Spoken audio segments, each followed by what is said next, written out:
Happy Friday, everyone. We have a lot of questions coming in now about video games, as you might expect, Pastor John.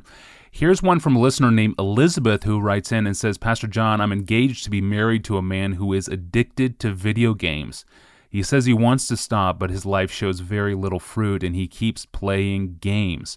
Should I go on with this engagement or not? How should Elizabeth think about this, Pastor John? Well, we've been here before, haven't we? Being put in a position to tell women whether or not to marry somebody. Oh my, I don't take this lightly at all. I really don't. I will give a yes or no answer to this question. Should I go through with this engagement? But before I do, let me ask Elizabeth 5 questions. Number 1, have you considered the implications of 1 Corinthians 6:12? All things are lawful for me. That includes video games, I think. All things are lawful for me, but not all things are helpful. All things are lawful for me, but I will not be dominated by anything. Now that word dominated, exousiasthesomai, that's one long Greek word, I will not be dominated, is a strong word. It means nothing will have authority over me. It reminds us of Jesus' final words on the earth.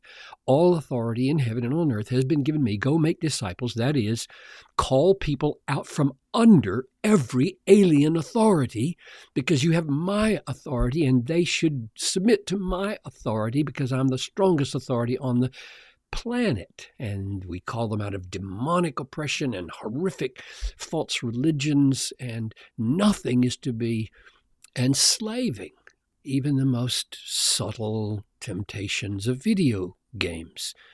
Jesus calls us not just to be forgiven, not just to profess faith, but to experience him as the one with all authority, breaking the powers that hold us captive. It's a serious thing to be held in bondage by anything but Christ. We've all been bought by Christ's blood for freedom. For freedom he has set you free. Do not submit again to a yoke of bondage, any kind of bondage. Christ has set you free, and we dishonor the blood price of that liberation if we don't experience it. Question number 2. What does it say about your fiancé's elevation of mind that he is enslaved by something as trivial and banal as games? And I use the word elevation of mind because of Colossians 3:1. If then you have been raised with Christ, seek the things that are above, elevated, where Christ is seated at the right hand of God. Set your minds on things that are above, not on things that are on the earth. In other words, the mature Christian mind is elevated. Increasingly, our minds are taken up into great and glorious and beautiful God-like things. This means that the mind addicted to something as trivial and unimportant as games is out of touch with reality. These preoccupations are not only unimportant, they're unreal. Christ has saved our minds to be set on the most real and the most important things in the world. That's question number 2. What about his elevation of mind? Number 3, if your fiancé can't control his behaviors in this area, will he be able to control them in other areas? Jesus said in Luke 16:10, one who is faithful in a very little is also faithful in much, and one who is dishonest in a very little is also dishonest in much. Now, marriage is a massive commitment for a woman and a man. There is no back door. That's why the disciples were stunned at Jesus' teaching about divorce, and they said, well, then who should marry, for goodness sakes?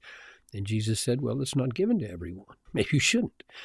God gives grace to husbands and wives to deal with the disappointments that always come when we discover things about our spouses that we didn't know would come. And they will. They'll always come. If they haven't come yet, they will.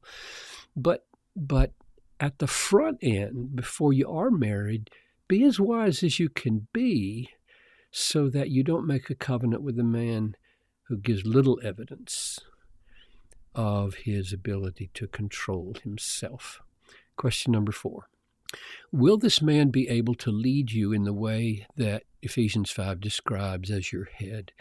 Headship means going ahead and doing many hard things that a family needs a husband to do.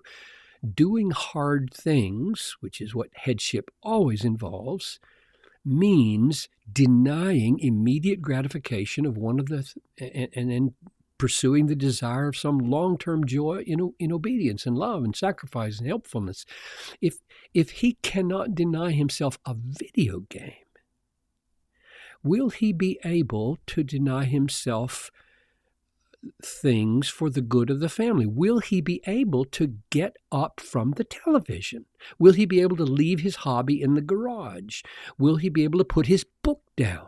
Will he be able to leave his computer and lead the family in Bible reading and prayer? Or will he just be stuck?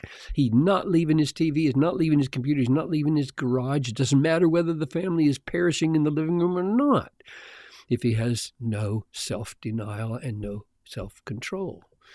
Number 5, will he be exemplary for the children? Children don't just learn what they're told, they learn what they see. And they will see what Daddy defaults to, and that will be seen as his God. So, my answer to Elizabeth is no. Unless you see some significant character growth and freedom for greater things than games, I would not move forward in that relationship. Thank you, Pastor John. And a while back, we published an article titled Fake Love, Fake War, and is written by Russell Moore, which you can find at the desiringgod.org website. It picks up on some of these related themes. And also see episode number 122, which is titled, Is My Boyfriend's Porn a Marriage Deal Breaker?